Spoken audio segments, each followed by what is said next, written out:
Welcome, welcome, welcome. I'm here today to talk about what stops us in our tracks from experiencing more joy. And why I thought I would talk about this today is because I had an experience of it yesterday. And it was something that had happened that I'm sure all of us at different times in our life get impacted. And one of the things that I love that I enjoy is tennis. I love to go play tennis. I've been on the same tennis team, oh, I don't know, 6 to 7, maybe 8 years now, maybe longer. I'm not really sure. But I love the women on my team. This year we've gotten social and we go out and we have a lot of fun together. But yesterday I was at practice, and one of my partner that I have had for the last 3 years came up to me and said, "Hey, for the spring league, one of our coaches wants to change around the partnerships. And so you're going to be potentially playing with some other people, and so will I." And I asked her if everyone was going to be, and of course the feedback came back, well, a couple of teams are going to stay the same, and then everyone else that's left over will get moved around. Now, I then went into practice, but I was all in my head about, oh, why are we getting broken up? What's going on here? And she's an awesome tennis player. She's way more aggressive than I am. We play on online one most of the time, and so I, of course, went into my head around, oh, I must not be good enough. My tennis must be falling off. This must be. And I started to make up all these stories. So, this event that I absolutely love to do suddenly felt awful to me. And as I was playing, I didn't even play well. We were in practice. So, but it like the whole thing just got thrown off. And when I was leaving, I was in my car on the way home, and I was saying to myself, what just went on for me that caused me to normally, this is something I look forward to every week, is to go practice, and then the next day we play matches, and the day after that we have a clinic, and I'm like, what just went on for me that caused me to sort of separate from the experience, separate from my team members, and really just listen to my own self talk, which wasn't that flattering. And so, of course, by the time I left, my energy's low. I felt crummy. I'm like, oh, maybe I should just be done with tennis. I have a million other things I can be doing during that time. And I was in a spin. And so on my drive home, I was like, okay, what were the beliefs coming up for me? They were all these like negative Nelly beliefs. What was really what happened? My teammate, who is also the spring league captain, came up and shared that a lot of us will be rotating. That's it. That's all she said. She didn't say, we're rotating because you're good, you're rotating because you're bad, you're rotating because we don't work well together. Like, nothing. All she said was, our coach has a desire to move us around. And my head went into the tailspin. And so once I realized, like, wait a minute, this is all she did say, and this was my reaction to that, but that reaction was just all made up. It was the way I perceived something. And so by the time I got home, I had another client, so I couldn't really hang in there with that idea. But at the end of the day, I circled back around to it. And I thought to myself, oh my God, my ego totally got in the way of having joy, experiencing joy, connecting to this thing I absolutely love to do. And my ego went to this place of, oh, we must be splitting up because I'm not good enough. I never even said anything. Like, I didn't hold my partner wasn't good enough. It was always me. And so I had to take a step back and say, where am I feeling insecure? And so, why did I let those kinds of thoughts take over my day? Once you can identify where you might be feeling insecure, then you have something that you can do about it. You can say, oh, I noticed I haven't been playing as well. So maybe I'll take a few more clinics. I noticed that everyone's on line one, their serve is getting really strong, and my serve is just, it's a good serve. So maybe I'll take a serving class. But once you notice what's getting in the way of your joy, the power is then you can shift it. You can shift the thoughts, you can shift your actions, and you can shift your connections. So I want you to think about maybe the last time you did something that you thought would have you experience a lot of joy.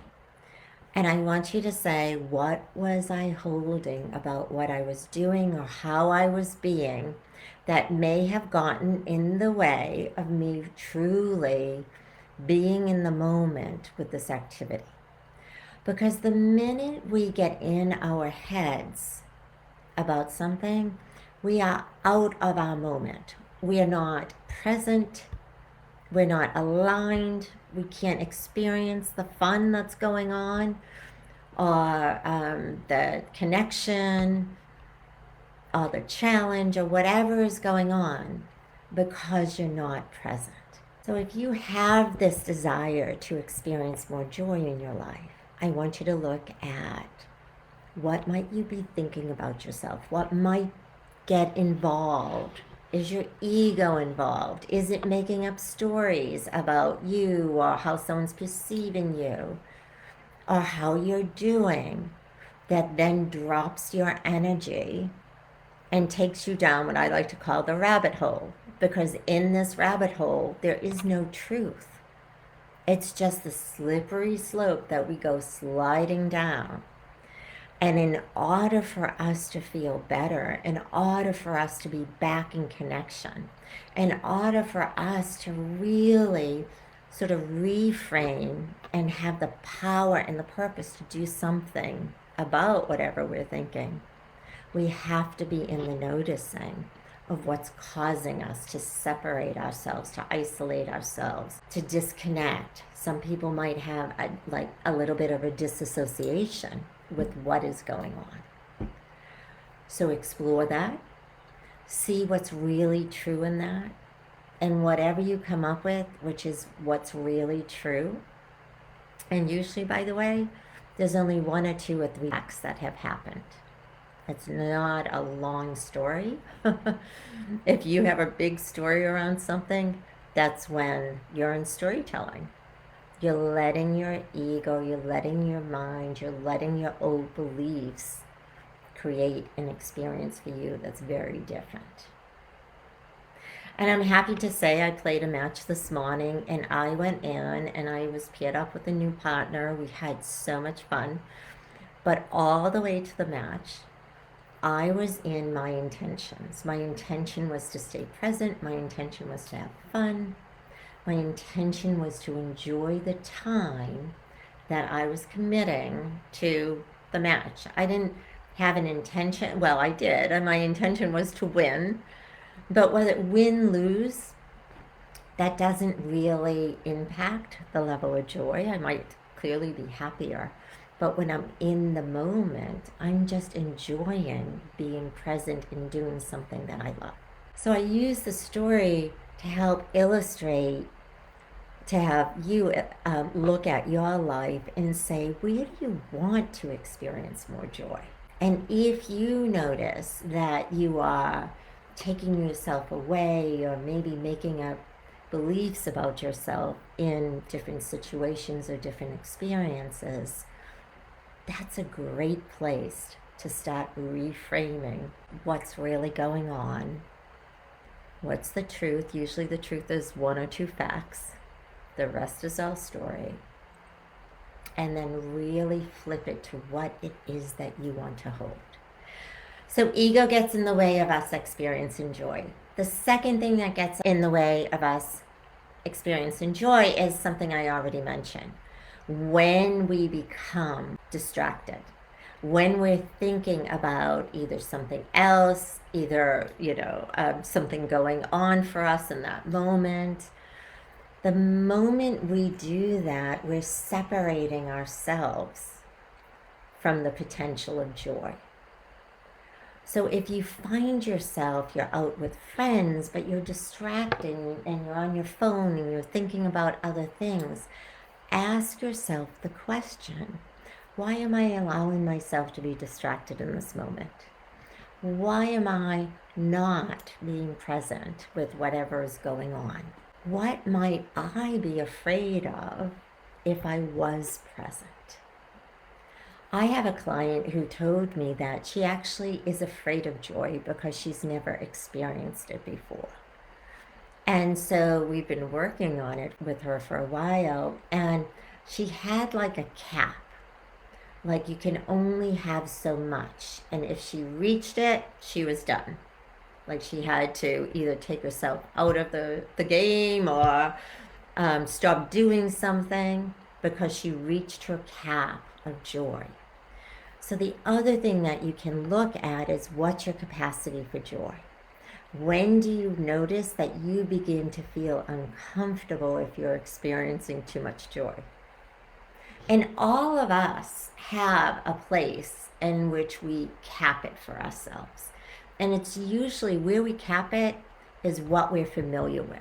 So if I was going out with friends, I'm familiar with connecting, listening, having fun, having a good time. Then, if it goes on for too long, like maybe it's 5 or 6 hours, I might start to have some thoughts of, oh, I really want to go home now. Oh, I'm tired. Oh, I've only been the listener and not the speaker here. Oh, this person's taking up the whole floor all the time, and none of us get to say something. When you notice your thoughts going to those places, that's when you bumped up against something. It could be like the cap. I can't have too much joy. It could be, again, a belief. It could be some self-sabotaging, or you're wanting to isolate because you feel more comfortable in isolation. We are here and we're meant to experience all the experiences. The fun, the lightness, the joyfulness, gratitude, love, sadness, isolation. Our experiences are not good or bad. They're experiences that we're having that the soul might want. Where they become good or bad, if they stop you from having experiences that you want. So when you think about and look at joy for you, think about what's your vision of it. What is it that you want to have? How would it feel like to you? How would you know it if you stumbled over it? Joy was my word last year. Every year I pick a word. And guess what? Joy's my word this year. Because there's a lot I realized that I don't allow myself to experience. So I keep working at it.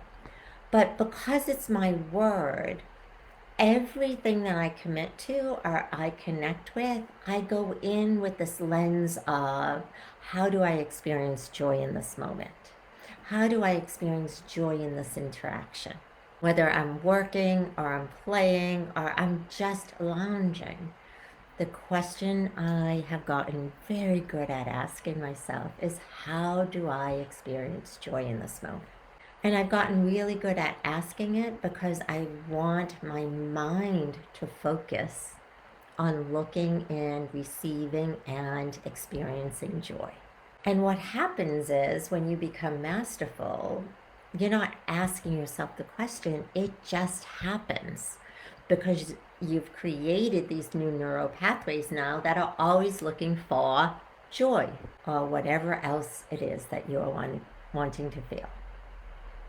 All right, so I hope this has helped you and it has inspired you to think about if you've had an experience like my tennis experience, but in another domain or with another person. Think about it. See what took you down that rabbit hole. And then what do you need to reframe for yourself? What actions can you take if you want to actively bring joy in? What are you doing on a daily basis to have it? And then how much joy do you allow yourself to have? Do you have a cap?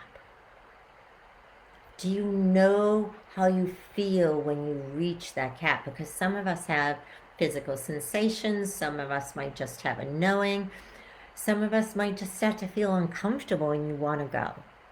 So pay attention and see what your cues are. Because when you understand and recognize your cue, then you really get to go do something about it and create more joy in your life. All right, everyone. I hope this was helpful. Have a fantastic day and bye now.